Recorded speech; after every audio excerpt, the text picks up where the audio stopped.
Up on All About Android, we've got Ann Pruitt, Joe Maring from Android Central, and, well, me. We're going to talk about the end of Google I/O 2020. Gotcha. Also, how Stadia has stalled with indie developers, a Pixel feature drop that we can show off, LG V60 ThinQ, the Black Shark 3, Moment cancels Android. Maybe that's an overstatement, but kind of. Your email and a whole lot more next on All About Android. All About Android is brought to you from LastPass Studios. You're focused on security, but are your employees? LastPass can ensure that they are by making access and authentication seamless. Visit lastpass.com/twit to learn more. Podcasts you love. From people you trust. This is Twit. This episode of All About Android is brought to you by Mint Mobile. They provide the same premium network coverage you're used to, but at a fraction of the cost because everything is online. Mint Mobile makes it easy to cut your wireless bill down to just $15 a month with their 3-month introductory plan. And get the plan shipped to your door for free at mintmobile.com/Android.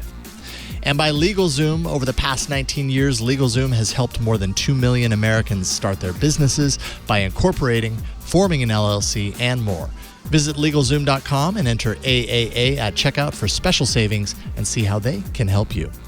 And by Zapier. Zapier connects all your business software and handles the work for you so you can focus on what matters most. Right now, through the end of the month, go to zapier.com/AAA for your free 14-day trial.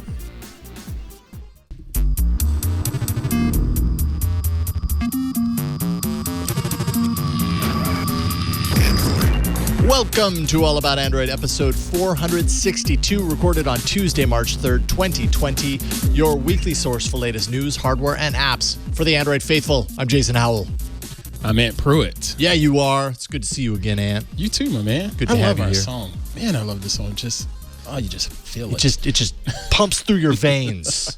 It's just channeling through your veins. Ron is out this week. Flo is out this week. Flo is, of course, with the baby. Oh, really? Didn't know that. Yeah, just in case you didn't know, Flo is still with the baby, and it's always fun to see her tweets and everything and remember what it was like. Oh yeah, back when you had a little baby keeping you up at night. It was great, but I do not miss those days. Exactly, one bit. Which we are living proof. Whenever she feels like, oh my goodness, does this ever end? We are living proof. Oh yeah, yes, you make it through. Victor knows. She just Jeff knows. She has to look forward to going bald now.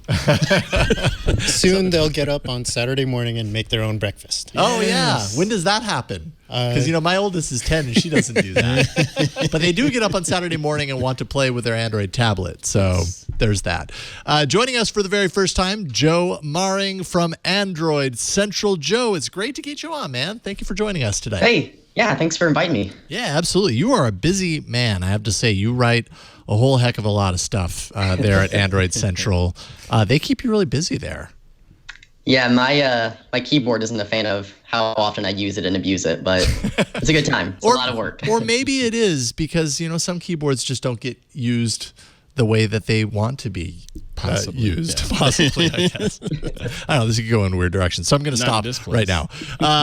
So we actually have one of your stories in the run now we're going to talk about later. It's near and dear to our heart because it seems like every week now lately we've been talking about YouTube Music and Google Play Music, and you wrote something that definitely touches on those lines. We'll get to that in the app section. It's quite personal.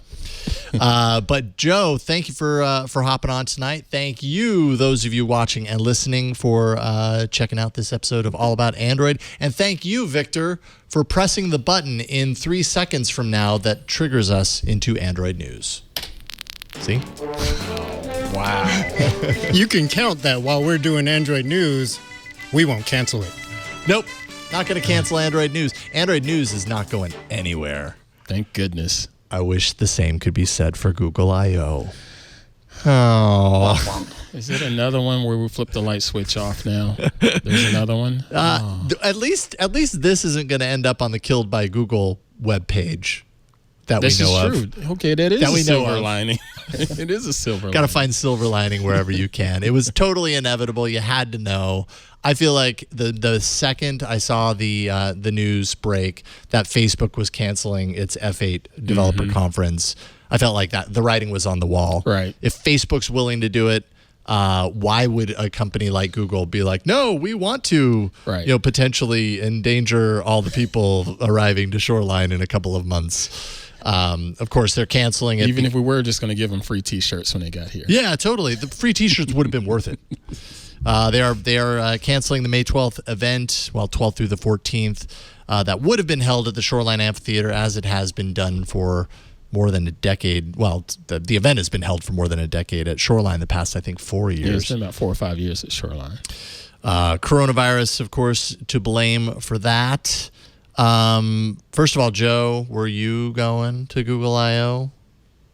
Did you have No, plans? I was just going to cover it from here in the afar. house. So nothing changes for you.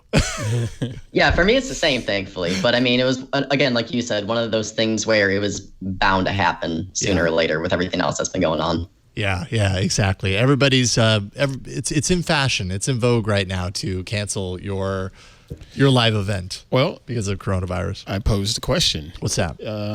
Would you hold it against Google had they not canceled this event? I personally, I would have. Yeah, I probably would have. Okay. If they had kept the event, I guess it really depends. If we get a month and a half down the line and we realize that it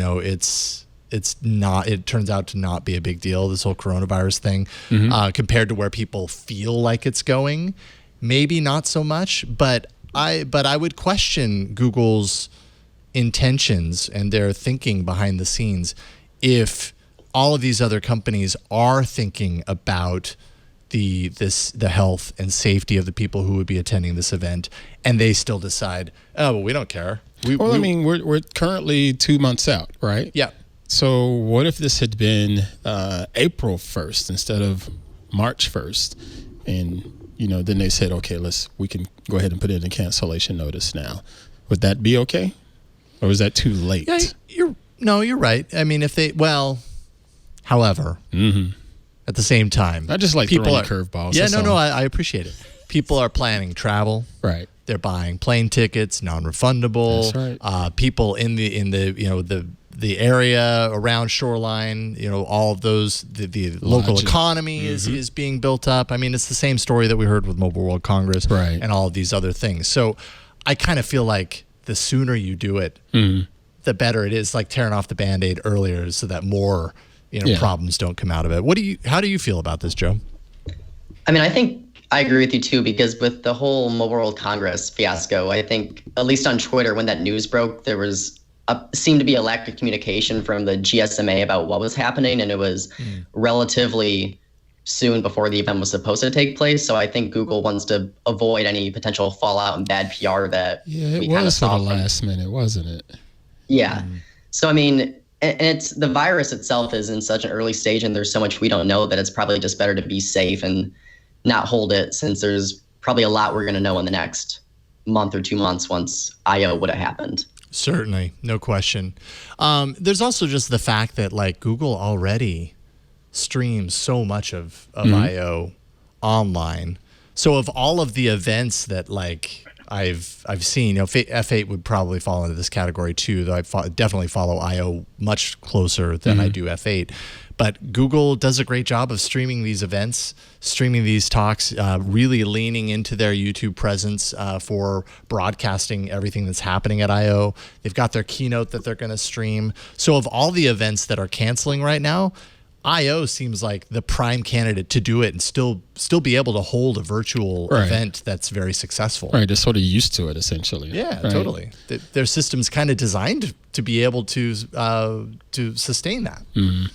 I wondered about Facebook and its conference. I never really paid it much attention. I know with I/O, they'll have the keynote doing a live stream, and they do not necessarily the sessions that the developers are paying for, but they have all these other little things going on off to the side of the conversation with so-and-so that they'll have up on live stream or whatever. I don't recall Facebook having anything like that other than just their keynote. Their big keynote. Yeah, that's why I say I haven't really followed it closely enough to know how wide their live streaming presence is on those events. A lot of what ends up online from Google I/O isn't live streamed necessarily. It's it's recorded, and then they publish it on YouTube after the fact. At least some of the events, that's what it is. If I recall correctly, when you look at the rundown of each day's events, there's certain things that have a little video camera next to it, which essentially means if you're not here, you can still check it out on the live stream. But I don't think that's every single one of them. Maybe that changes. Maybe there won't be as many of these talks. Yeah, I mean, this is going to change the structure. And also doing it this far in advance, I think, is really responsible for a company like Google, because they've got their entire machinery working to create this event. I don't see why they would want to wait until the last minute to cancel it, because that's all of that effort going into creating this event that they suddenly pull the rug out. At least now they have a couple of months to say, all right, that's not happening anymore. How can we create a new experience that still satisfies the goals of what I/O would have been? Well, I think now the biggest question is we can now have these Google executives come here into the studio and sit down and chat. That'll right? totally happen. You lined that up, right? Well, I know I will certainly I will do my best, and I don't want to let you down. Yeah, but it is a bummer. And you know, Hiroshi, if you ever want to come back on the show, we would love to have you, Hiroshi Lockheimer. Yeah, they have time now. They can just drive on. Yeah, totally. They have nothing better to do. Right. Now that I/O's done, their schedule's wide open, right? Totally. Related email, Dan wrote in, this is Google I/O 2020 in 2 emails. First email. I got my congratulations email today for the Google I/O lottery after years of trying. I was wondering if you have any tips for a first-time attendee. Looking forward to seeing you there. And then the second email today. Never mind. I just got the email that it was canceled. Maybe next year, since I won't have to go through the ticket lottery again, which is true. If you had a ticket this time, you don't have to go through the lottery next year. Sorry, Dan. Has that always been the case? If once you've been an attendee, you get sort of first dibs, if you will? No, I think this is a make good for the fact that people had bought their ticket. They're getting a full refund. Oh, okay. And now also next year they won't have to enter the lottery. Cool. They can just kind of get in. That's good. They'll still have to pay for the ticket, as far as I know, but they won't have to lottery it. So yay. So you will still be busy, Joe. I'm sure there will be plenty for you to cover and everything. It'll just be a little different. I'll still be typing away. Yeah. I mean, you would imagine, I'm sure, that Google's probably still going to have what would have been the keynote. They're still going to have like a live event, I would guess. Would you agree, Joe? Yeah. Yeah, I mean, the announcements usually that we cover the new beta version for Android 11 this year, and it's usually software focused.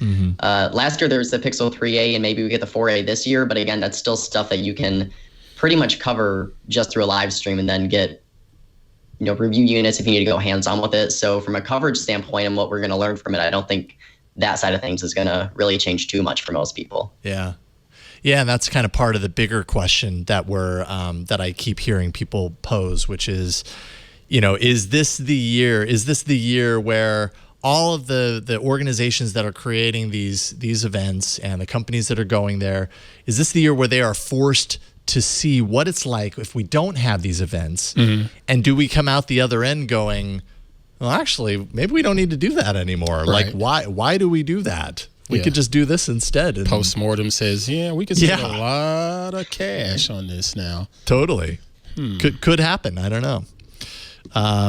But Google has basically made the promise here by saying, hey, you have first dibs on tickets in 2021. So they're making some sort of a commitment there. Yeah, that's true. But you sort of allude to these things sort of going away, whether it's Mobile World Congress and so forth.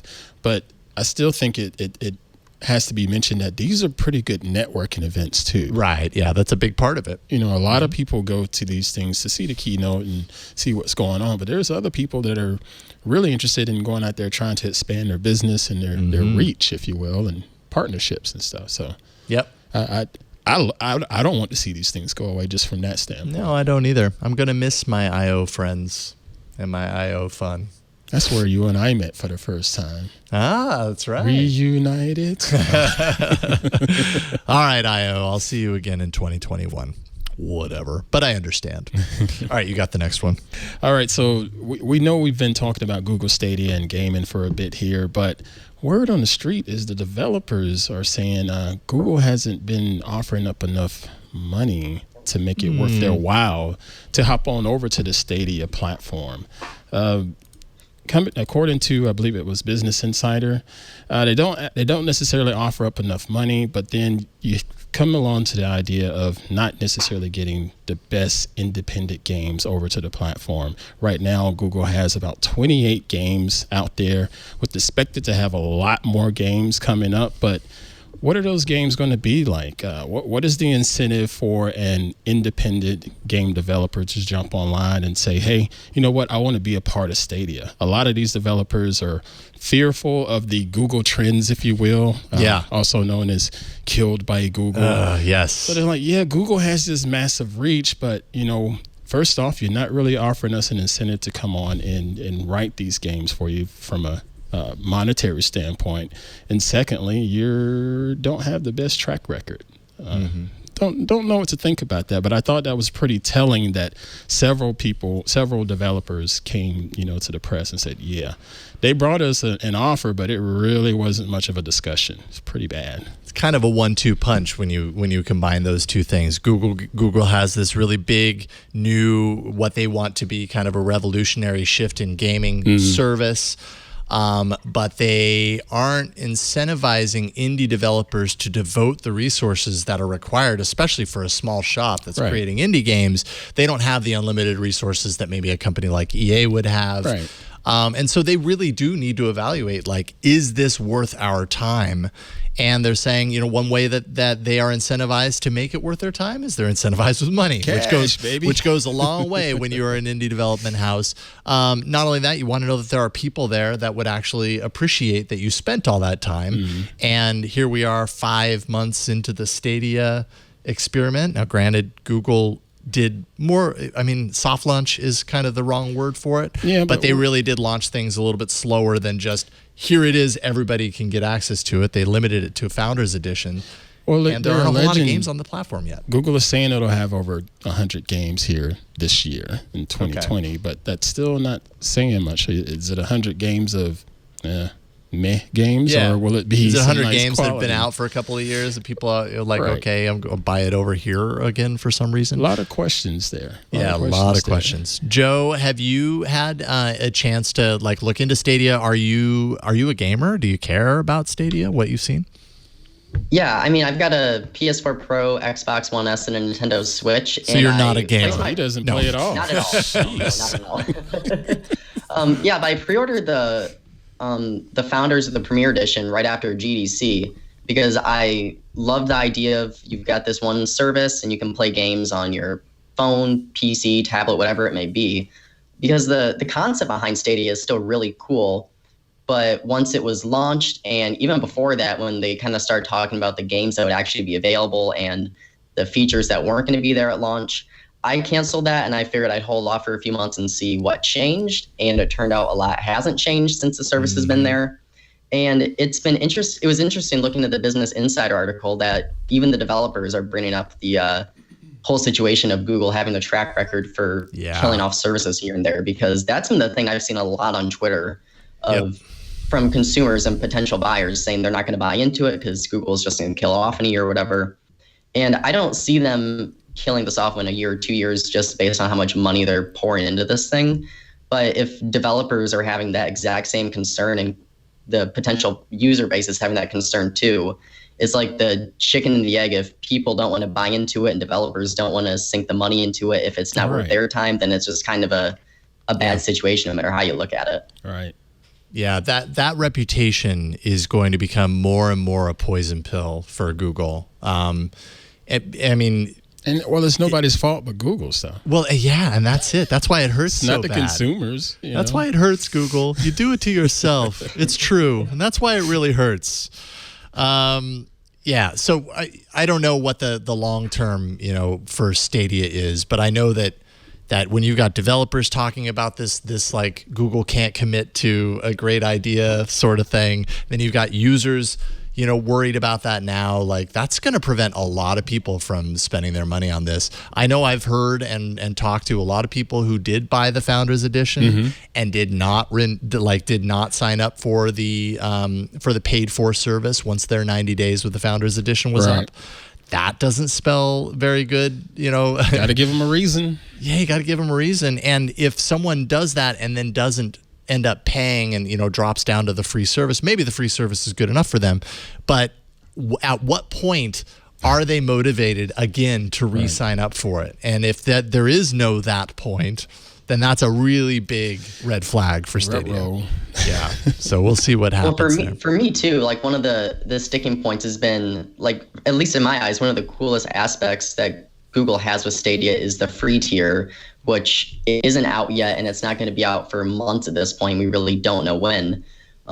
But that idea where you don't have to pay anything per month and it's just this free thing that you can buy a game on and play it without having to worry about another subscription. Yeah. I think that side of it has the most potential of what they're going for, but the fact that we have no idea when it's going to launch, it's just another thing where I think that could be not the last silver lining, but one of the biggest draws to it. And it's just our best guess of when it's going to be available. Hopefully this year, maybe not. We don't know about that yet still. Yeah, and kind of like that window of capitalizing on the Stadias in the minds of potential users. That window is kind of shrinking right now as we get further, as we're still waiting for that free tier time to happen.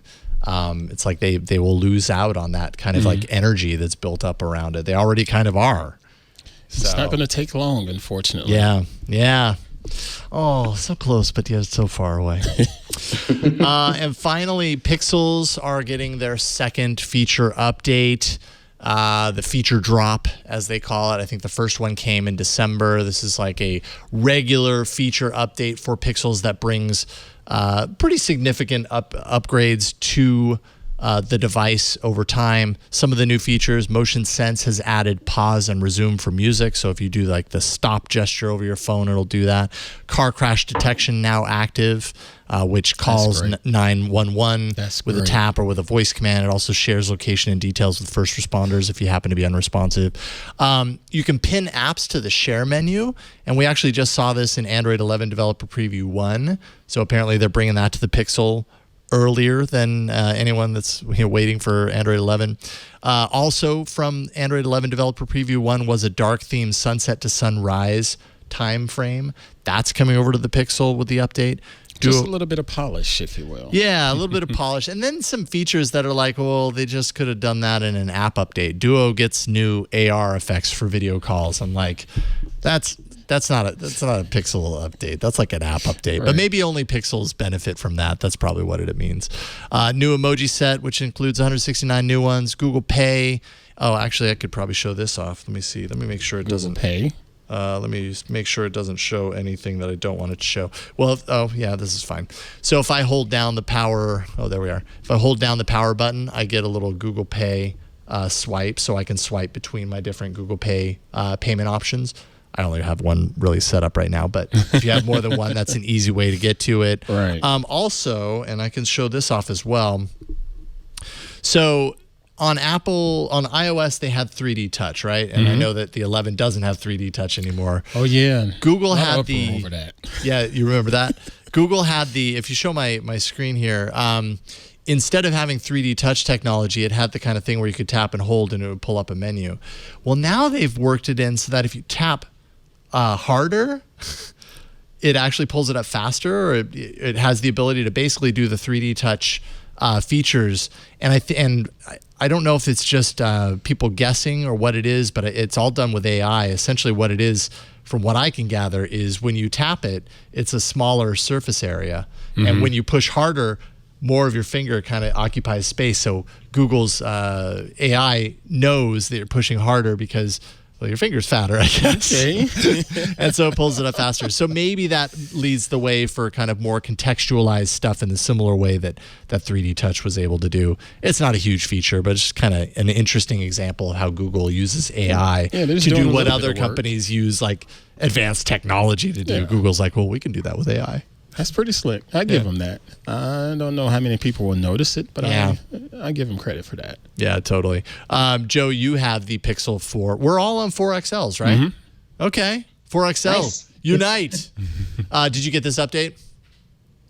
Yeah, I actually installed it this morning. I didn't get it last night, but my favorite thing so far has been the long press or the hold on the power button for Google Pay. Yeah. Because I've got an iPhone 11 Pro that I use alongside it, and that's one of my favorite things that Apple's done is that just the double press, and they make Apple Pay so accessible. So I've been waiting and waiting for Google to do something like that with Google Pay, and I'm beyond thrilled that it's finally here. It's such a small little thing, but it just makes it so much more easier to access and makes it feel like a legit part of the phone as opposed to just a random app I have to go to if I want to find my cards or whatever. Totally. And I think also boarding pass integration and stuff will come in. Does that come up on the carousel as well if you happen to have? That would be really neat. Or loyalty cards. I don't know. Like I only have one card synced up with Google Pay right now. But now that I have this carousel, like I'm actually probably going to set up my others because you're right. That's such an easy way to select them instead of having to go into the app and do it. Once it's integrated, kind of feels like it's integrated into the OS and into the phone, then it'd be easier to use. Yeah, it's kind instead of an app.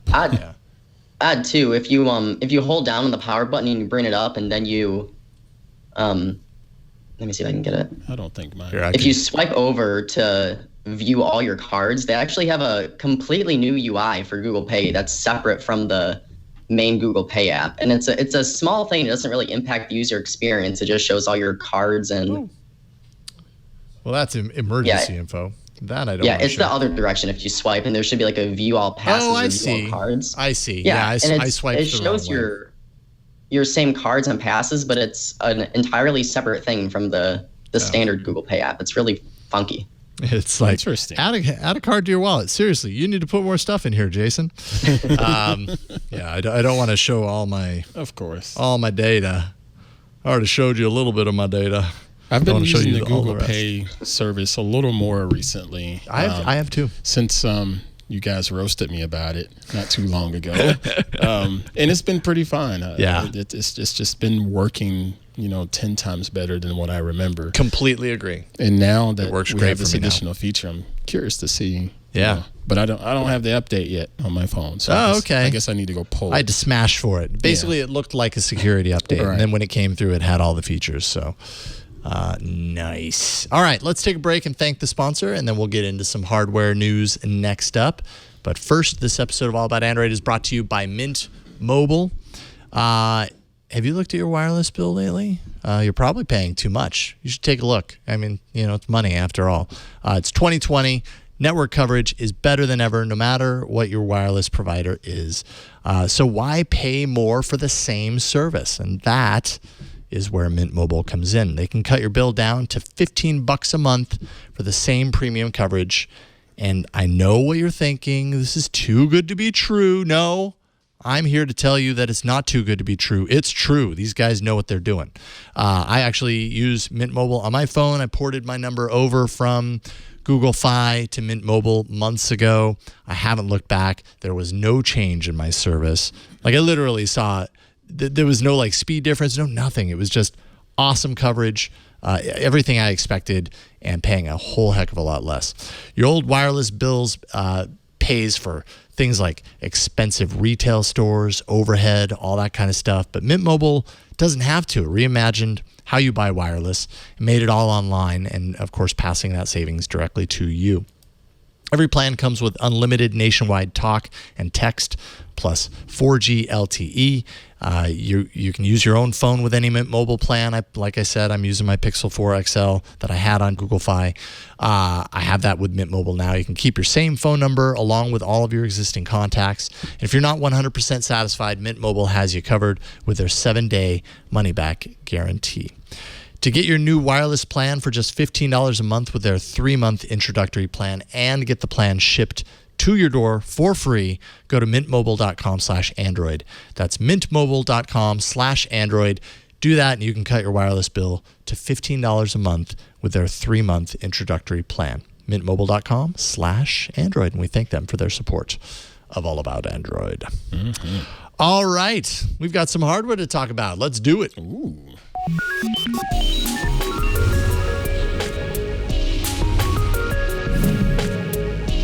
At least two of these are things that you would have seen at Mobile World Congress if Mobile World Congress were a thing, but it's not a thing.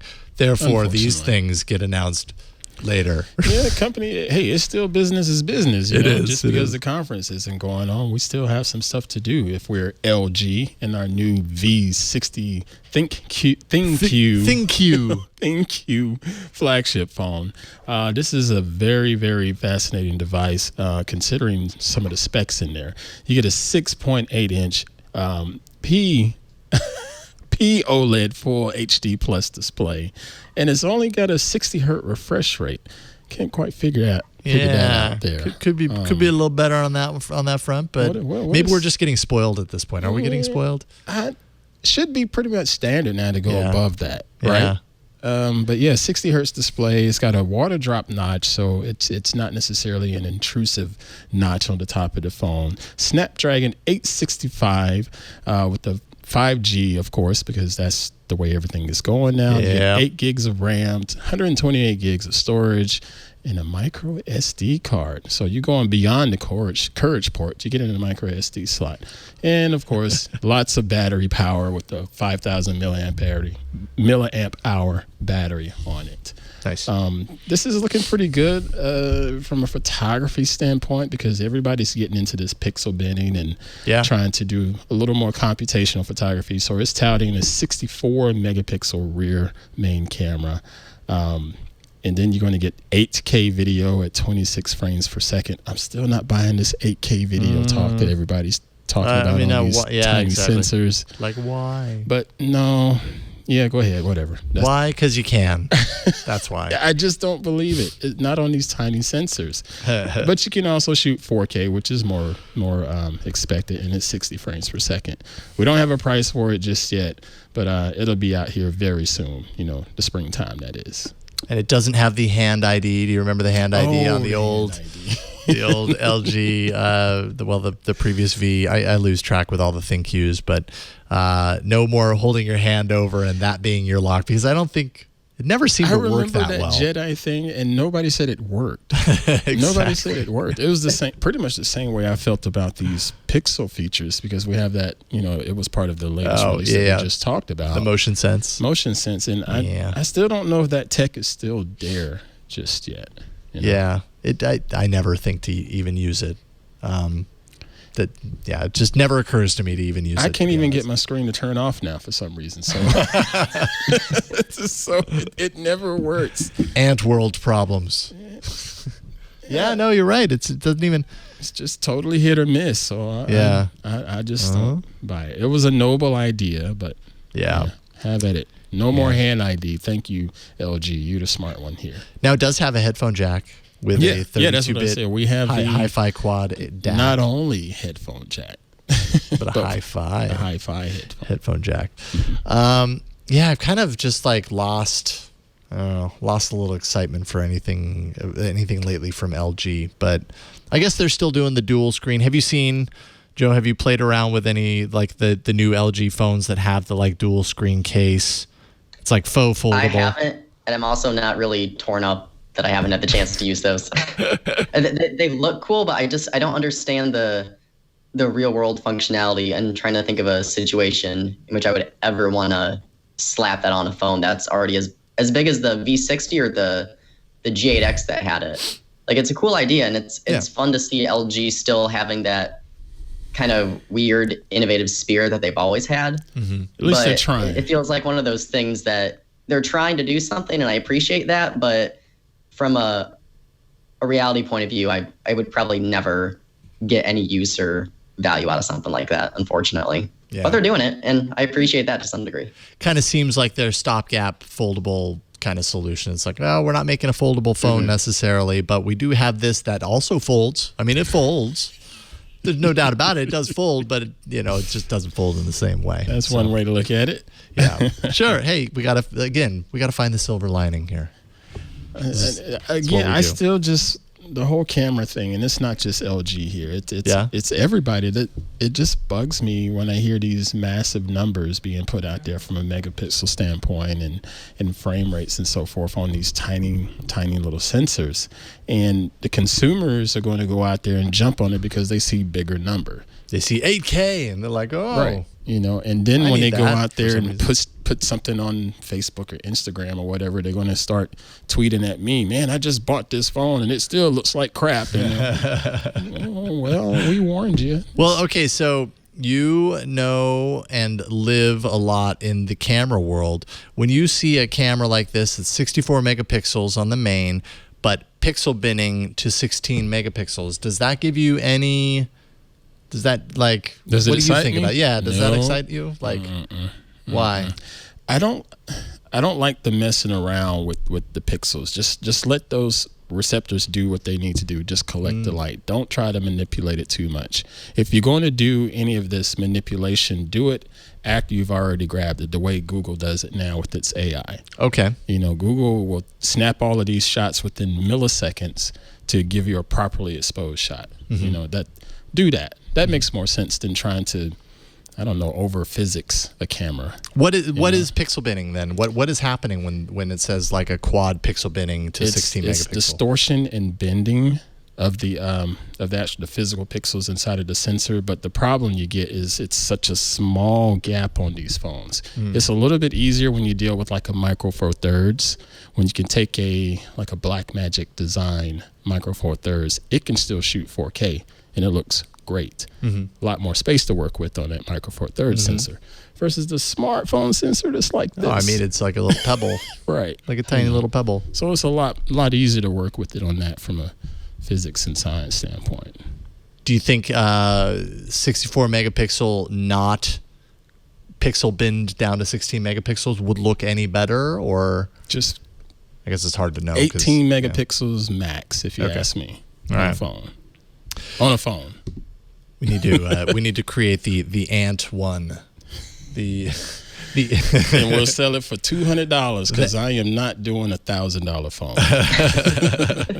Fair enough. You would have some buyers. You would have some people to be That's like, how heck we'll do yeah, sign me up.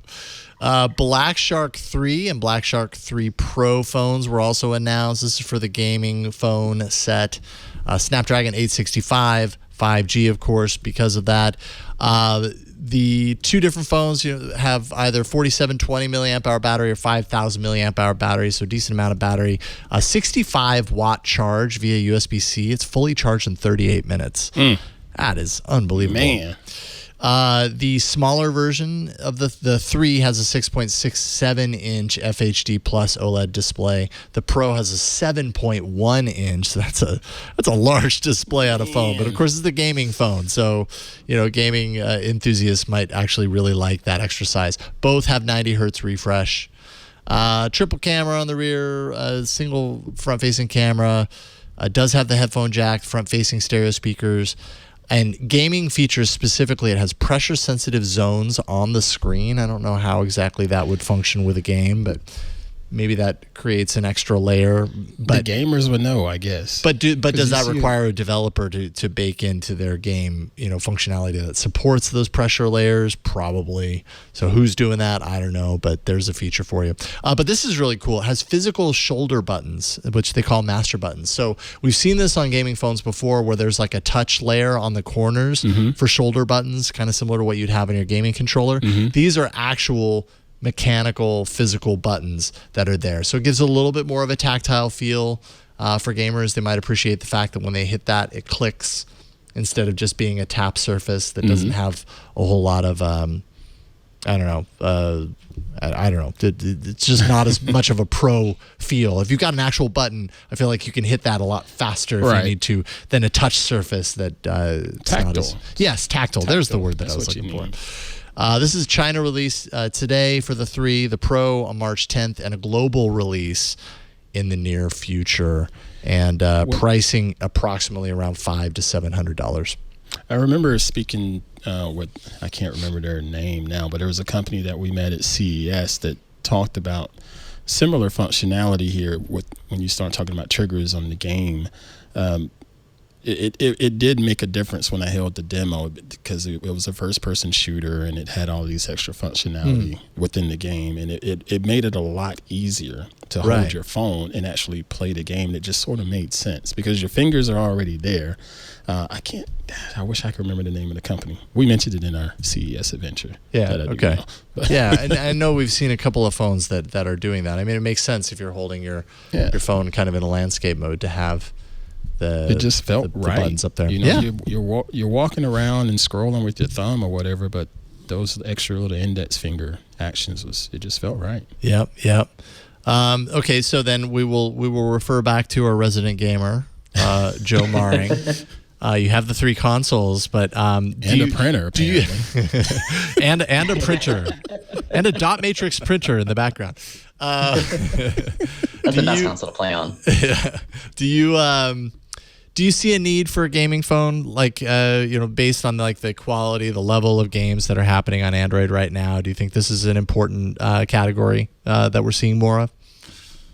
I mean, I'm glad again we're getting some variation in the phones that are being released, but at least for me, like I honestly don't play a lot of games on my phone. I'll do Call of Duty Mobile every now and then just to kill 5 or 10 minutes, but I've never understood the need to buy a phone that's centered so heavily on gaming, where it throws on the extra buttons and the design, and it's kind of sacrifices usually some of the other core features you'd expect on a non-gaming phone.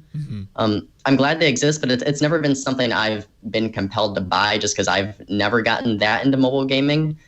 There's apparently a market if this is the third Black Shark phone that we've seen, and there are plenty of other companies doing these gaming-focused phones. But it's been a little surprising to me to see how popular apparently these have been, just because that's not a trend I would have pegged to be so popular in 2019 and 2020. That gives me visions of that old Sony, Sony phone that popped up with the PlayStation controls on it. Oh, what was that? I don't remember the name of it. Oh, man. This was like 2012 or 2013. It was somewhere around there. I can't remember. Yeah, these are phones I would expected to see with the triggers and stuff to be popular in the early 2010s. So it's been really fascinating that they've gotten so popular today. And it could be because Stadia and game streaming, but there's the whole compatibility thing, like you said, with the triggers for the regular Android games, if that's going to be something that carries over to NVIDIA GeForce Now and Xbox's xCloud and Stadia, if they're going to be able to take advantage of that, or if it's just going to be extra hardware that's kind of pointless until developers ever decide to adopt those specific phones like that. Yeah, totally. Well, and more of these gaming phones are being created. It's again, we go back to the chicken and egg, scenario. More of the phones are being created. More users are using those phones. So then developers of certain games might be more inclined to bake in that, the shoulder button support or whatever they need, the deep kind of press on the display. Did you find the Sony? No, I was looking though. I really want to figure this out because it's the Xperia Play. There you go. Thank you. I'm happy we got there. Yeah, that would have bugged me. Yes. Oh man, I remember that. Yeah. And so what year was that? 2011. So I remember. Yeah, we're looking at the Wikipedia page right now. I believe it's 2011. So 8 years ago. Holy cow, look at that thing. I remember being at Google I/O, speaking of, in the Moscone Center in San Francisco, and realizing after the fact that attendees to a particular gaming session were all given this phone on the way out as like a giveaway. And I remember being so bummed because I thought that phone looked really cool. I was like, you're going to see so many more phones like this. This makes a lot of, and of course you never did, right? With the hardware controls and everything on it, but still kind of a neat moment in time. 2011, man, that seems like a long time ago. What gets me is at this rate, maybe we'll get there again. Maybe, yeah, totally. The Sony Xperia Play Mark II. Mark II. I like it. Could happen. You never know. All right, you got the last one here, Ant. Well, now we can start looking at more of a concept design of phones. We have Vivo's new Apex 2020 concept phone that now has this fascinating in-screen selfie camera, and it doesn't have any ports on this phone. So there's no ports. No ports, no headphones, no charging, nothing. This is just a slate of matter that we could use as a telephone. It does have pretty nice specs and so forth, but it's still a concept design from the folks at Apex. They talked about this back in about 2 years ago, 2018, and you got to give them credit. Again, this is somebody that's trying to do something a little bit different with these phones because they're all looking the same and they all have the same features, if you will, but totally portless, wireless charging, no buttons, no nothing. That's really, really thinking outside the box. The rear camera stabilized with a mechanical gimbal. It actually has a gimbal inside of this thing. Now, I worry about that because you have to think about thickness of the phone. Oh, yeah, totally. Like how much space is there? You have to think about thickness of the phone. You have to think about heat dissipation and stuff like that. But again, it's a concept. So this is just, they're throwing up ideas up against the wall. You got to give them some credit for that. Yeah. Like you said, they've been doing concept phones for the last couple of years. The 2018 Apex ended up becoming, or many of the features ended up in the Vivo Nex. The 2019 Apex ended up kind of merging into the Vivo Nex 3.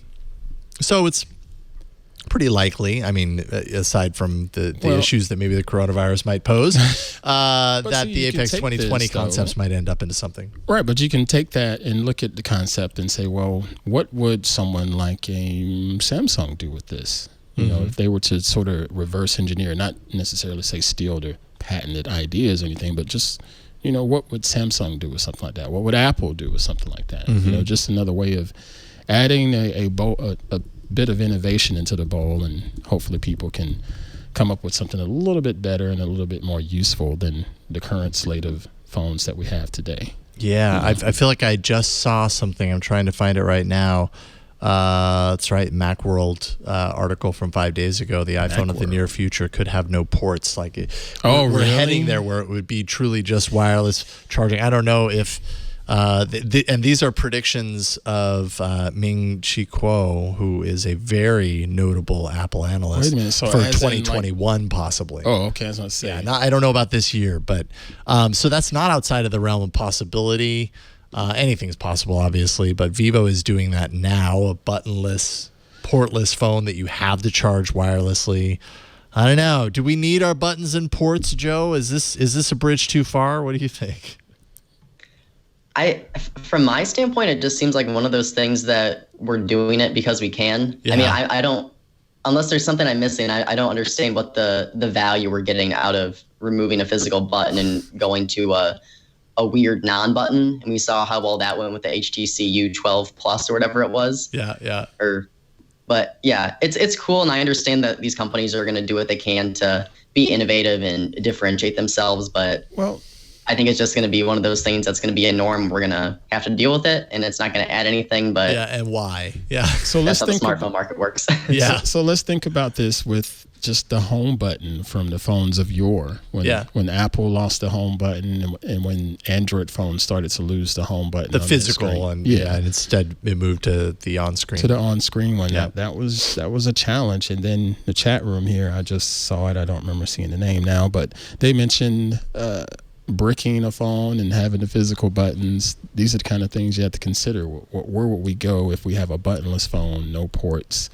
And you brick it. You know, how do you reset it? Do you yell at it, "Hey Google, reset the phone"? Or hey, you woke up my phone. Thank you for that. Didn't wake up your phone. I appreciate it. Everything wakes up my phone. My phone is so lonely; it just needs friends. Apparently, it wakes up to everything. It wakes up to the car driving across the street. Sorry. I lost my track. Stupid Google, go away. Stop it. Stop distracting me. But no, I'm serious. What happens if this is a norm? Phone cases. Yeah, I have to imagine if you're creating a phone that truly has no buttons and no ports, you've figured that out. Like, you can't release a phone to the public and say, well, there's no way to restart it. Sorry. Let's hope it runs forever. Maybe it's a gesture, shaking it. Yeah, I mean, there's got to be some sort of way. It does have a gimbal in it, so that, accelerometer and all of that. Yeah. Who knows? But again, it's neat that they're trying concepts. And what was the phone? I feel like I saw. I think maybe Marquez Brownlee had posted a video about the phone that has the full wraparound display, like literally Xiaomi? Was it Mix Xiaomi, something. wasn't it? It's one Yeah, of the Mix phones. the Mix phone. Yeah, that's right. But even that one too, it has, because the screen wraps around the entire side, and there are like fake buttons on the screen for power and volume. Yeah. But there's still a physical power button on the very top frame. Okay, all right. That still technically is a button. Yes, but it is. You're right. The Mi Mix Alpha, and his video is really great, so everybody should check that out. Yep. I'm happy that these companies are trying these new things because they're pretty to look at the very least, right? Like, these phones are just different from what we're used to But seeing. now I want them to try these new things and not cost us $1,000 minimum. Please. Well, you're going to wait a little bit longer. Oh, come on. I'm sure. Come on. I don't know if I have good news for you there. I don't have any news for you there right now. I don't know anything, but I don't imagine that happens anytime soon. We also have a little bit of the other kind of hardware right now. You thought you'd seen this bumper once before. You had, but it's a little bit different. Oppo is teasing an announcement. So this is basically an announcement of an announcement.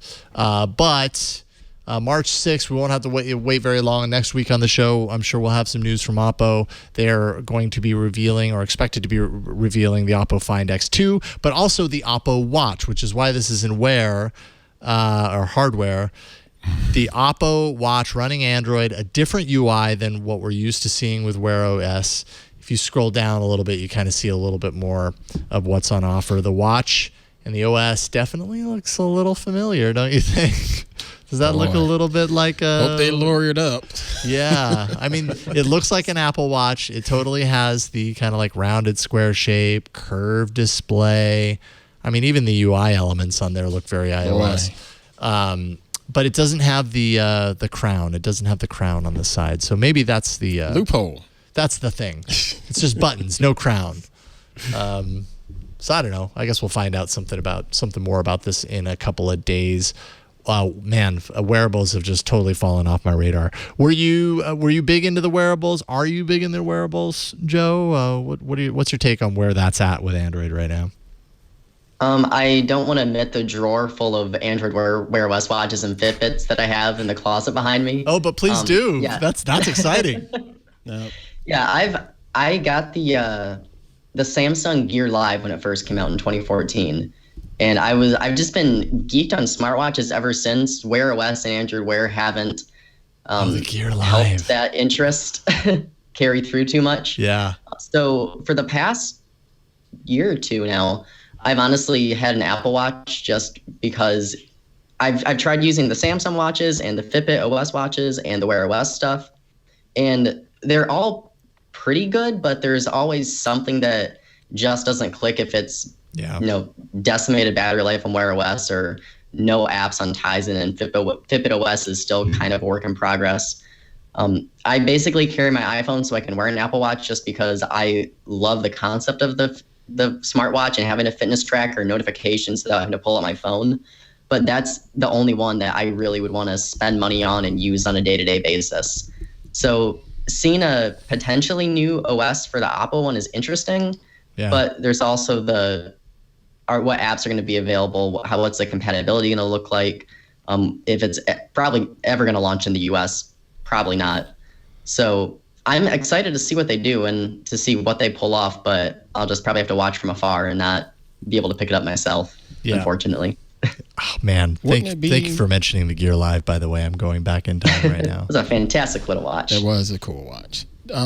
Wouldn't it be fairly easy for Oppo with the software offerings? Because it's not like you get a ton of apps that you're going to use on a smartwatch anyway, right? Mm-hmm, mm-hmm. So shouldn't it be fairly easy to narrow it down to, okay, this is the top 5 that we need to get out there and make sure it's compatible and so on and so forth? Shouldn't it? Think that'd be okay? I hope so. Tizen's been out for how many years, and the App Store is still kind of it's still a mess there. I've never been in that store, but it's a mess. It's a wild west still. Yeah, I mean, there's the big names like Spotify and Uber, and Yelp. Right. I mean, I'm not constantly using apps on my phone, but there's also just if I want to use like a Delta app or something, chances are it's not going to be on Fitbit OS or Tizen or something like that. Right. So the big names are there, and it's not like something you're using apps constantly on a smartwatch. But when you do want to use it and it's not there, it just kind of breaks that whole experience of the convenience you would get from it. And then I guess it sort of goes back to the Stadia story where Oppo has to give those folks a reason to develop there. If they don't have the market share of people, they're not going to waste their time. Delta's not going to show up. Nobody's wearing that Oppo watch, so why do I need to make an app for it? So yeah, right. Chicken and egg. It's the theme of this show. Title. Yeah, I know. It might need to go up there somewhere. One thing I will say about Samsung Gear Live, because apparently I just can't let this go. So they gave away Google I/O is also a theme of this show because they gave away the Samsung Gear Live at Google I/O 2014. Mm-hmm. That was my first Android Wear device because we walked out of the event with that, and the way it snapped into the charger. I don't know if you remember this, Joe, but it kind of like. There's a little plastic prong on the watch that like snaps it into the charger, and very early on with mine, when I took it off the charger, it like snapped the prong off of the watch itself. Done. So I could never charge it without like setting a book on top of it when it was on the charger. So I think I remember that being a complaint, like the charger was just complete trash. I thankfully never had any issues, but I distinctly remember that was like one of the biggest complaints is that charger was horribly designed. It was horrible. It's like I tried to get it off and it just went and I just saw a little piece go boink. Oh, that's not good. My son has been wanting to pick your brain because he's an Android fan, and he was asking about Wear OS. He recently just asked me about Wear OS, and I told him I don't know much about it. And what I did know, it wasn't necessarily promising because of battery life or just sort of clunky to use. And I told him to come here, and I was like, yes, ask Jason. He knows. Absolutely. I don't know squat. I do my best. I mean, when it comes to wearables, it's hard for me to... At this state of the game, it's hard for me to recommend anything that isn't kind of like what Samsung's doing. If you're not doing Apple Watch, I think Samsung, my opinion, Samsung's doing kind of some of the better stuff, even though it's Tizen and not Android Wear or Wear OS. They still do I feel like they do a really good job with their wearables. I've been trying out, and this isn't Android, but I've been trying this Withings watch. Oh, yeah. And I'm thinking, man, this is a pretty good air quotes smart watch. Because, that's what you're wearing right now? Yeah. I mean, because I can still get notifications on it. There we go. Oh, okay. I can still get notifications. And this is like a hybrid thing. So you've got your analog down there. You've got your digital up there. Right. Yeah. It's doing everything that a so-called smartwatch would do. Right. Without necessarily locking me into an iPhone or locking me into a specific Android or whatever. So I don't know. He asked about it, and I was like, man, I don't even know if Wear OS really matters anymore. What is a Wear OS? Yeah, I know. It's hard to even know, to be honest, the wearable scene and Android. I did like the Samsung stuff back in the days, and then when they sort of jumped ship, it does look like that they're, like you said, they're doing it the right way. Yeah, a lot of their recent watches I've actually really liked a lot. So let's take a break and thank the sponsor, and then we will get into some app news. We're going to get to, Joe, the story that you wrote. I'm really interested to hear your take, your trip through Spotify and YouTube Music and back again and all that. So, but first, this episode of All About Android is brought to you by LegalZoom. It is still early in the year, although, boy, it's March already. If you run a small business, 2020 is going to fly by. It already kind of seems like it is. That's why you should use LegalZoom right now to make sure you're set up for success. Over the past 19 years, LegalZoom has helped more than 2 million Americans start their businesses by incorporating, forming an LLC, and so many more. I mean, they offer so many services. But even after your business is set up, LegalZoom can still help you out with a lot more. Things like lease agreements, changing tax laws, reviewing contracts. They all play a part in running your own business. These are precisely the kinds of costly hurdles that can take time away from what you need in order to grow the business. You need that time, and if you aren't spending it doing this stuff on your own, then you're setting yourself up for success. Don't let it happen. Don't let yourself spend all that time with this stuff. Let LegalZoom help you out. LegalZoom's network of independent attorneys and tax professionals can provide advice to address these things and a whole lot more. And you'll never get charged by the hour since LegalZoom is not a law firm. Go to LegalZoom.com today and enter promo code AAA in the box at checkout for special savings. That's LegalZoom.com, promo code AAA. LegalZoom is where life meets legal, and we thank them for their support of All About Android. All right, it's time for a few notable app stories. Let's do it.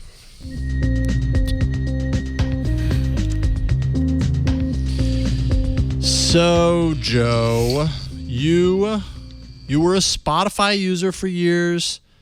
Then this January you committed to YouTube Music. And walk us through what brought you to that point and where you're at now. I'm very curious about this kind of like transition. Best headline ever, by the way. So yeah, I've had a Google Play subscription for the longest time. I got it way back before the whole YouTube Music revamp came out. Yeah. And I just kind of kept it, even though I had Spotify from my music player, just because ad-free YouTube was something I didn't think I could live without, and I just kind of used it for that, basically. But then I was trying to look for ways to cut down on like just digital subscriptions because we all have too many of those. So I thought I would cancel Spotify because I've already got a streaming service with the YouTube Premium thing that I'm paying for. So it would just make sense to cancel that, use this. I've already got it. It's $10 less per month. And it started out pretty good. It was just, I was going through liking my artists and songs, trying to get YouTube Music to know my listening preference, and all the albums and songs were on there.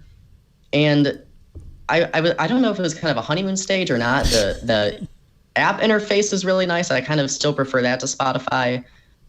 It looks clean. It's a dark theme, no matter if you're in light or dark mode on Android. But then I kept using it, and then the little inconsistencies started to creep through. For me, primarily, I think the biggest issue is the way I listen to music, which is through Spotify's daily mixes. I'll just log on to work for the day, and I'll put on a daily mix and just let that play basically the full time I'm logged on for work. And granted, to Spotify's credit, it has years and years of my listening preferences and knowing the artists I like, so it's spot on with understanding my music. I try to give YouTube Music as much data about myself as I could. Basically, the first week I had it, I was going through liking every song, seeking out songs that I knew I liked, giving it as much information as possible. But with the Your Mix, which is its version of Spotify's daily mixes, at least in my experience, and I don't know how widespread this is because I've seen comments on the article I wrote with people saying they've had basically the exact opposite experience. But for me, Your Mix seems like it picks maybe a handful of artists of the ones I've listened to the most recently, and we'll just flood it with those. So there's basically no variety. If I find a couple artists one week and I listen to them, it'll throw those in and think that's the only artist I want to listen to, and seems to completely forget any other artists I've liked or subscribed to. And I kept trying to feed it data and subscribe to artists and like songs, and it just has this reactive nature to it that I couldn't shake. And I've heard from Ara Wagner at Android Central, who's really big on YouTube Music, that the mixtape used to be a lot better before they added there's a release mix and a discover mix, where I guess they broke it up into basically 3 personalized playlists. Okay. And apparently ever since they did that about a month ago or so, for her too, Your Mix has been super repetitive. But again, people have commented and said that the YouTube Music mixes are way more personalized for them, and Spotify is trash. So wow, I don't know what the differences are there. I guess it's maybe based on how much different types of music you listen to. But that was one of the core things for me.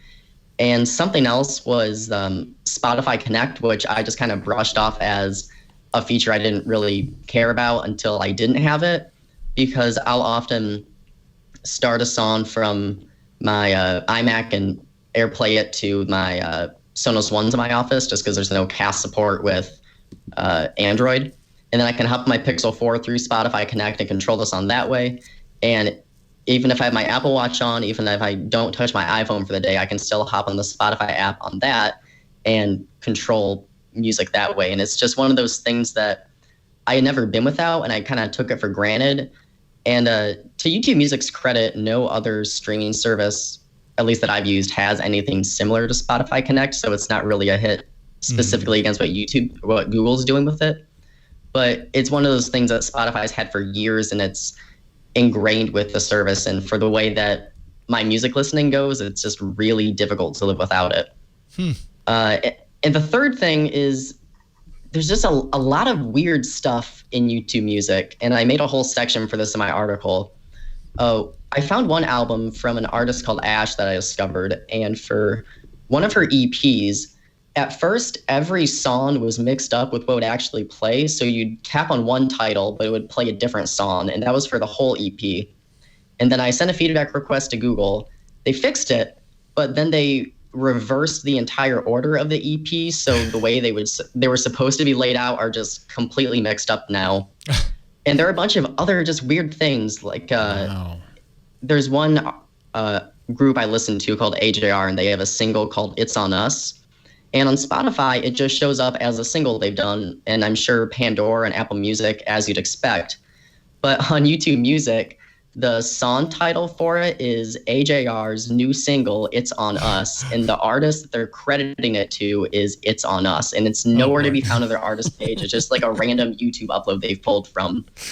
And there's so many little things like that with the inconsistencies with the libraries and the artists that are being credited for the songs. And I wonder if that's a side effect of YouTube Music tying into the YouTube website with the overflow of content and trying to balance that all out. And I try to look over that, but just after 2 months of using it, it started to pile up more and more. And I basically thought if YouTube Music is coming up on its second anniversary of going through this huge revamp that Google supposedly put a lot of time into, and there are still so many quirks like this, and your mix being repetitive, Spotify Connect, I gave up. I'm glad I gave it a shot, but it's worth $10 a month for me on top of that. And I just ended up canceling my Google Play thing because I figured I can have a music service I enjoy and just put up with a 30-second ad here or there. And so far, I'm glad I did it. Like I said, YouTube Music, I appreciate that I gave it a shot because a lot of people on Twitter and colleagues have just trashed it to no end. Yeah. And I follow I don't know if category. I don't know if it's fully deserving of just the complete bashing, but it's also kind of difficult to recommend if you're paying for that or Spotify or any of the other endless options that you have out there. It was a roller coaster of 2 months, and it ended up right back where I started. I appreciate that. Super thorough. I appreciate that you actually did what I keep saying I need to do, which is spend the time and spend the time with YouTube Music and just live with it and see what comes out of it. Because I mean, anytime I ever open up the app, I get frustrated very quickly with it. And I realize I haven't spent enough time with it to feed into it the actual songs and artists that I care about. It just seems like such a hurdle, to start over and to do that. It was a chore. I tried that, and just as he was saying, the whole repeat thing, so annoying. I'm like, you have the Google powers. You should know me by now. I've been plus I've been on Google Play Music forever. Yeah, right. And I did all of the liking and tagging and stuff there as well. So you have data. But that's outside of YouTube. And then what frustrates me is this. I think you're absolutely right, Joe, in the sense that some of this crossover of somebody uploaded this song from this artist to YouTube and then it ends up in YouTube Music, that's what I was really afraid of, because I was like, there's a whole lot of junk or sub-quality content or inappropriate or incorrectly tagged. All of this stuff matters when you're using and relying on a music app on a day-to-day basis. And if you don't find what you expect to find, or the fact that my liked list is filled with all of these videos that I never liked with the intention of these are songs I want to listen to on a regular basis, it was, baby monkey riding on the pig, or what is it? Baby monkey riding on the back of a pig, baby monkey song. I never want to listen to that song. I'm just telling you, Google, I never want to fire that up and listen to it in my headphones. But the video was funny, and that's why I liked it. Yet it's in my liked songs category. It's don't ever put that in a playlist. I don't want it. Thank you. Oh, I hope So when I it was a first tweet. opened the app for the first time when I switched over, I had like 3 MKBHD videos of my YouTube Music liked No way. history. Like, I don't know how those got there, but there was like 3 MKBHD and like some other tech videos. Wow. Like, Well, it's the whole. I think it boils down to the merging with YouTube, and Yeah. there's an issue too. I didn't bring up in my art editorial, but it's equally as annoying. Is that any song you listen to in YouTube Music will show up in your YouTube history. And I use my history on YouTube all the time. If I start a video, if I want to go back and watch it later, if I have YouTube Music playing all day, if that was my go-to service, any song that came up is just flooded in your YouTube history and just makes it basically useless. If you YouTube use TV YouTube Music does for the a couple same hours at a thing, time. sir. Unfortunately, YouTube TV does the exact Oh. same thing. Put your television history inside of your YouTube history. Oh, this is bad. We're going to get a takedown notice.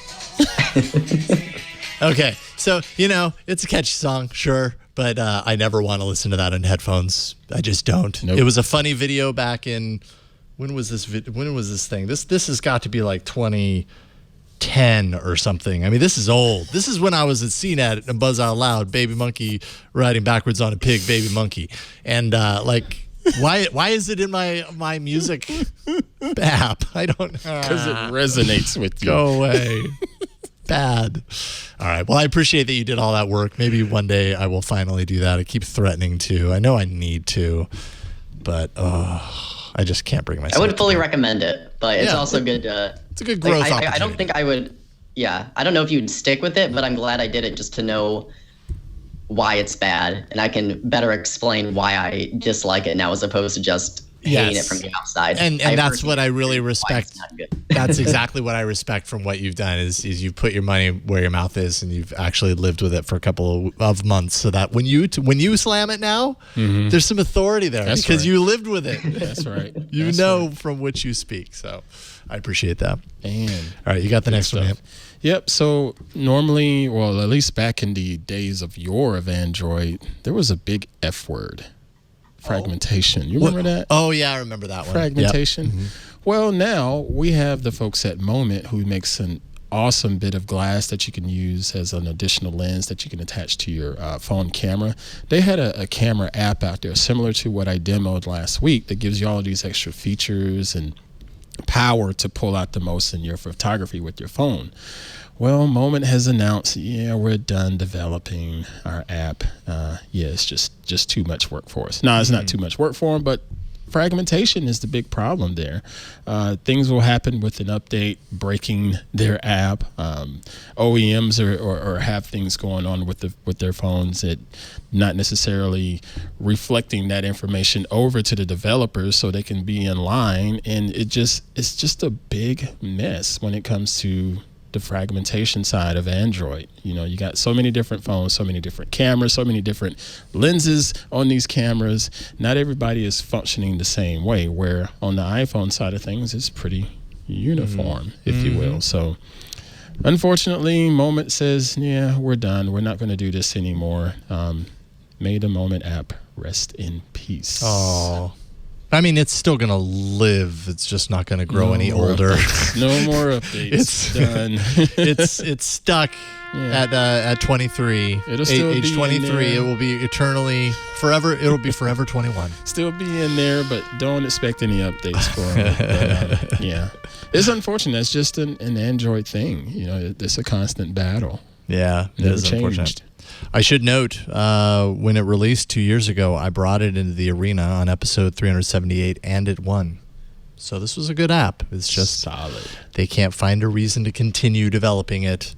Plus, they're doing just fine. Their lens attachments, that part of the market for them is just doing just fine. Whether they're giving you an option with an iPhone, or heck, even working with people that have drones and giving them filters and things like that. So they're doing just fine in the photography space.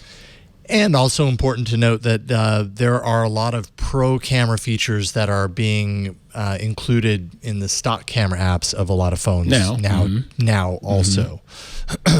Not all phones, but the S20 series is one example. Right. And Samsung's been really good at that, at doing that with their premium smartphones, having like a pro section of their camera app that gives you more pro control, and that's kind of what Moment Pro camera did. So that's all right. And then real quick here, I could have probably left this one out, but Mario Kart Tour for Android. About to get online multiplayer, and I think I put that in there just because when I think of Mario Kart, I think of multiplayer, and so to have that there now makes sense. It's better.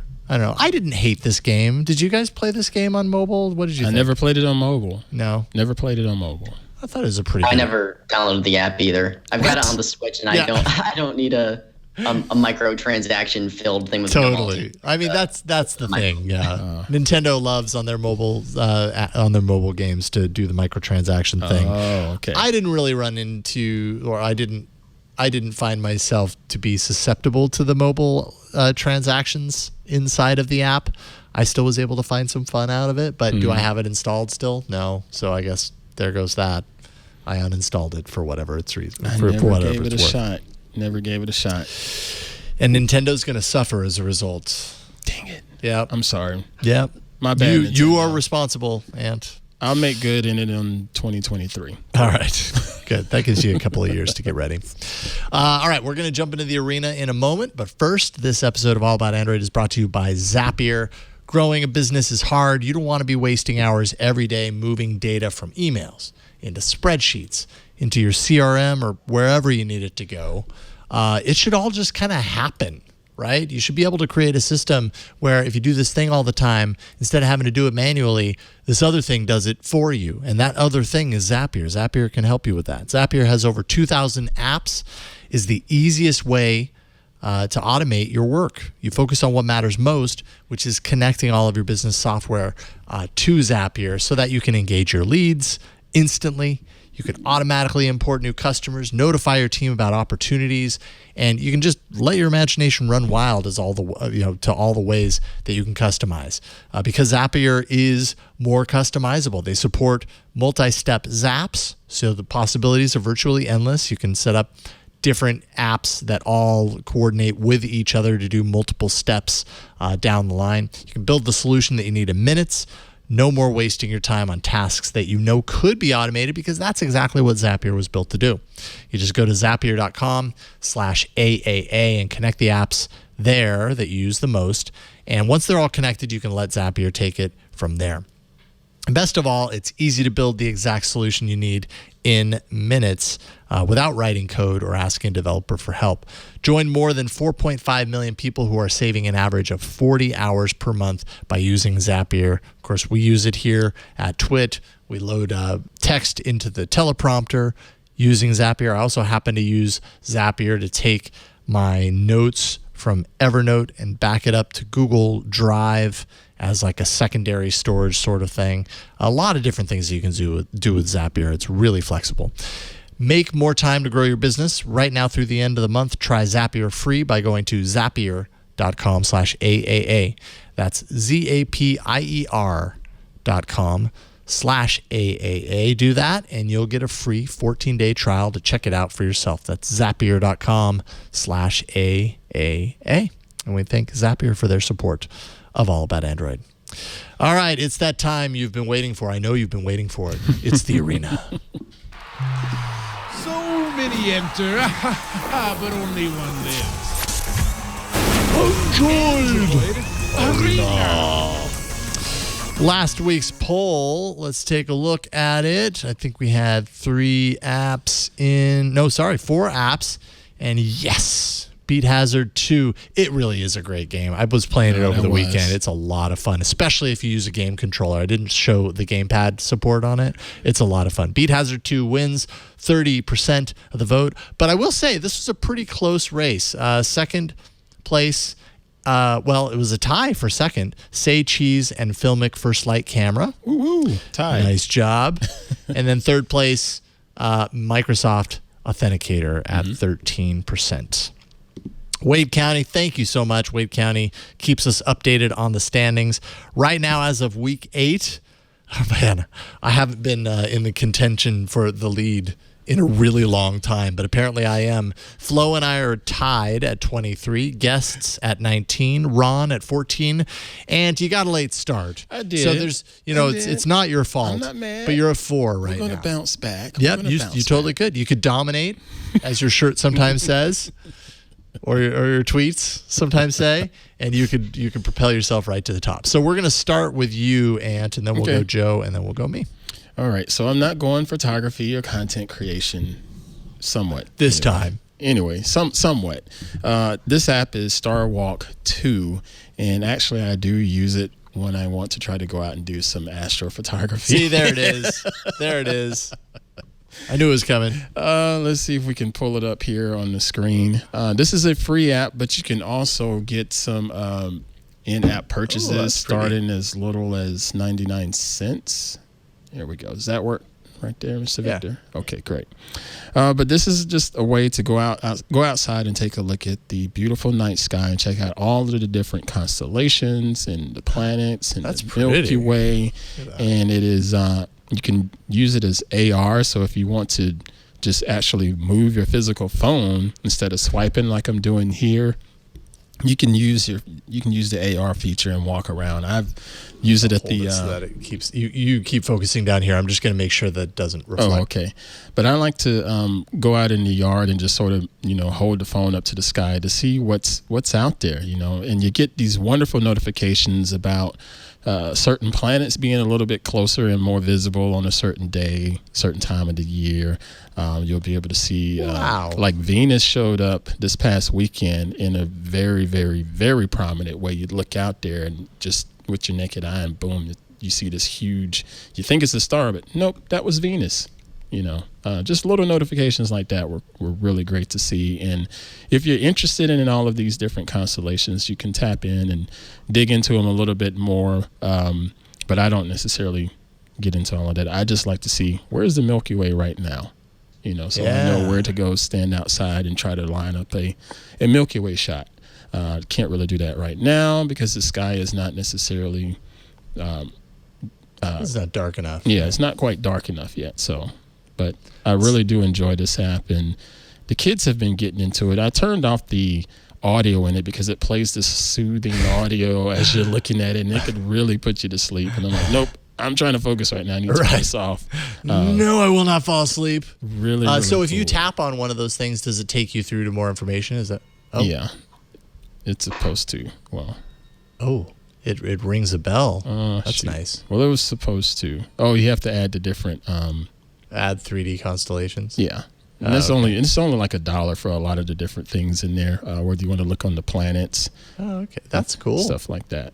Yeah, see the upgrade the planets. Most of them are usually just $1. So yeah, it's not bad.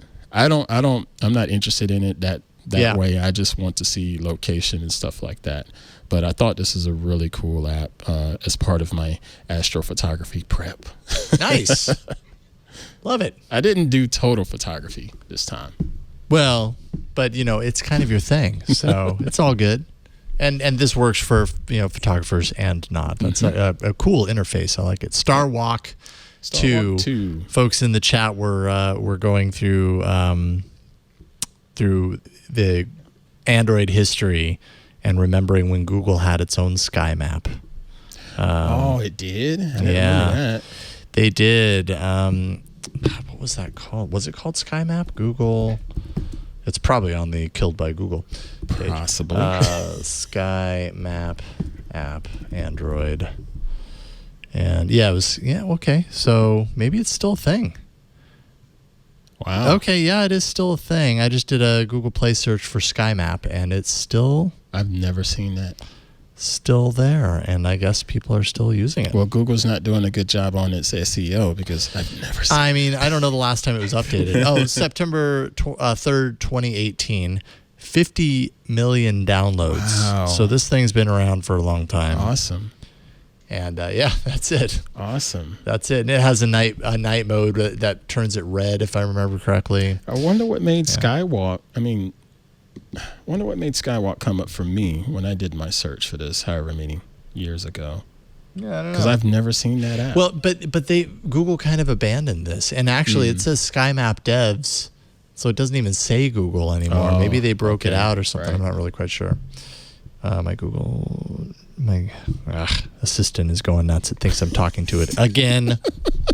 Swear this thing Your phone fires off doesn't every. get any attention. Is that Yeah, what it's it needy. means? It's needy. It just wants me. What can I say?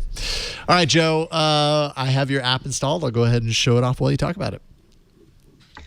Okay, so mine is very different from Constellations. It is called, a full title is Must for Movies and TVs, but it's just called Must. I found this actually after MoviePass of all things had died, because one of my favorite things about it was just the history of movies that you had watched, and would kind of put them in a nice grid collection. And I was just trying to find a way to log movies I'd seen, just so I can kind of have a brief history of it. And I tried Letterboxd, which I know is a fairly popular app for doing that, but I just wasn't a fan of the UI for this, or UI for Letterboxd.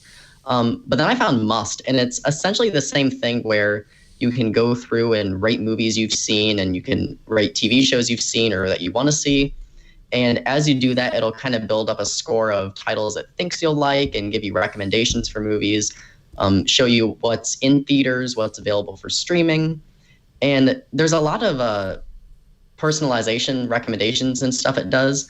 I personally just use it for tracking stuff I've seen, just because the interface is quite a bit different from most Android apps I have. It's honestly kind of reminiscent of something you'd find on iOS. But it's been very smooth for me. There's quick links for watching stuff online. So if it's available in like Google Play or Amazon for renting or buying, it'll show it there. And also if it's on Hulu or Netflix. And it's all basically information you could just find if you did a Google search. But I really, really like the way it's presented here. And I've always kind of been a nerd for well thought out UI and just fancy looking apps. And something about this caught my attention the minute I downloaded it. There's a social element too, where you can add friends and follow their recommendations and their likes. And I haven't messed with that a bunch, because I haven't honestly found a lot of people that use this, because it tends to be Letterboxd or IMDb, or that's about it. But there's a lot going on there. Like I said, from if you want to get really deep with recommendations for titles and use it as a content discovery thing. And I've messed with that a little bit, but just for tracking things I've seen and being able to go back and look at movies I've rated and what directors and actors I tend to stick with, and how many hours I've spent watching movies, and it adds up your total time of movies you've rated and all that. It's pretty simple. It serves a very weird specific need, but it's just been a lot of fun to use. And it's one of those apps where I just like messing around with it, because it seems like it's nicely laid out, and it's very pleasing on the UI eyes if you're a nerd for that sort of thing. I don't think that's a weird specific need. I mean, people always want to know what movies should they go see, or what television show should they watch. And you're feeding this to say, hey, I've watched this, I've watched this, I've watched this. And it says, well, you would probably like A, B, C, D. I think that's pretty daggum good. Yeah, and the recommendations it gives seems to be pretty spot on. I've got a general idea of what I like to see, so I don't rely on that too much. But it's a nice element to have. And once you start filling it with information, it seems to get a pretty good feeling for what you like, as opposed to YouTube Music. But we already talked about that. And then you said it solves Get in that that other jab. problem of it solves that other problem of, hey, is this on Amazon Prime or is it on Netflix? Or yeah, because that was always a confusing mess for me. I like this. Yeah, and if it's in theaters, there'll be an in theaters link, and it just takes you to Fandango's website. And if you tap on like Disney Plus or Netflix, it just opens up that app if you have it installed. So Nice. You can use it if you just want to track movies, or you can use it for that and content discovery. So there's a few different purposes it can fulfill, and it's been a lot of fun to use. Like I said, I haven't seen a lot of people talk about it or use it, Yeah, but totally. it has over 100,000 installs on the Play Store. So some people are using it. I just haven't seen a lot of people on Twitter discussing it or using it. Like I said, that market kind of seems to be the whole Letterboxd crowd, but Yeah. the UI for that didn't really do it for me. Then I found this, and it was kind of a perfect match of everything. I like their collections that they have here. It's kind of cool to those dive are a lot in. of fun. I mean, even the new on Netflix February, like sometimes things get added. I mean, Netflix adds things all the time. It's kind of hard to keep up. Yeah. So just having something like this, be like, oh, those are on there now. That's kind of a good, easy way to jump in and see exactly what has been added recently. On movie night. Yeah, like I said, it's stuff you could do just with like a Google search of what movies are out or what's on Netflix, but it just kind of presents it in a more pleasing way on the eyes and a little bit more easily digestible instead of just countless searches on Google. Totally. Love it. I've installed it. Awesome. Must for movies and TV. It is a must for you if you like movies and TV. Excellent pick. Cool. Great pick there. All right. My app is not a app. It is a game, and it is no it is obvious why I chose this for today. My game is called Election Year Knockout. Now, if you like the old the Mike Tyson's Punch-Out era and Super Punch-Out, stuff like that. Man. This is kind of a play on that, but it's it's all done very tongue-in-cheek, and it's a boxing game where you challenge people who are very similar to people who you might have been hearing about in the election season and just general politics the last couple of years. This, for example, in the Deep South is Jab Bush. His name is Jab Bush. No relation to the other guy. But you could go up to Canada and you could maybe challenge Justin Turbo. And a whole lot of others. There's Uncle Joe. Wow. Who I could. Okay, I'll go ahead and This fight Uncle is Joe. gold. And so it is free, but you can remove ads for $4.99. Everything is super like tongue in cheek and everything. And here I go. I'm gonna box. And you smell nicer than usual. It says. And I can dodge. And do my upper hand, my uppercut, and I'm down there. I just knocked down Joe. Oh, don't be shy. Get ready. I mean, it really is very similar game mechanics to what you might have seen on the Nintendo with Super Punch-Out and stuff. But it's maybe a little bit easier, I'd say. It's really meant to be. Oh, I'm winded. I have to wait. Oh, man. Dude, and block. see if you hold down both, you put up your gloves. Run. I know. I just want to. Yeah, nice. I got a nice uppercut, and I got him in the eye, and I don't know. It's pretty goofy, but now's the time, all right? Because it is Super Tuesday, and if you want to kind of take out your frustrations on some of the people who, we're going to be hearing a lot more about throughout. Box them. I know. I just want to win. Oh, dang it. I have to go to a second round. All right. You get your little intermission kind of thing here. He blocks a lot, but I've never seen him block a haymaker. Build your energy and knock him silly. It's a silly game. It's called Election Year Knockout. And I don't know. The art's kind of funny. It really does have like all the faces and names that you would expect to find in something that's a total parody of the current election season. But it changes their names. That's why I love developers, man. Yeah, yeah. I think it's pretty fun. So it's called Election Year Knockout, and you can check it out. It is free, and you can pay $4.99 to get rid of the ads. Awesome. So there you go. I just got a message that I left my wallet at the polling place. Ruh-roh. Uh-oh. So after this show, I know what I'm doing. If they're still open, I hope I can get my wallet back. Anywho, sorry, that's outside of. I mean, it's kind of related to the game. It was polling and all that. Twit.to/AAA poll 462 is where you can go to place your vote for your favorite app or game this week. Is it Star Walk 2? Is it Must for Movies and TV? Or is it Election Year Knockout? Twit.to/AAA poll 462. Victor's circling. Survey says Star Walk 2. Victor places his vote for Star Walk 2, and we will check in on this next week and see where the dust settles. Who knows, Joe? You might propel the guests into contention for winning.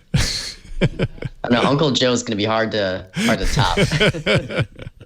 We'll see. The truth of the arena is you just never really know how people are going to vote. It surprises me each and every week. Sure.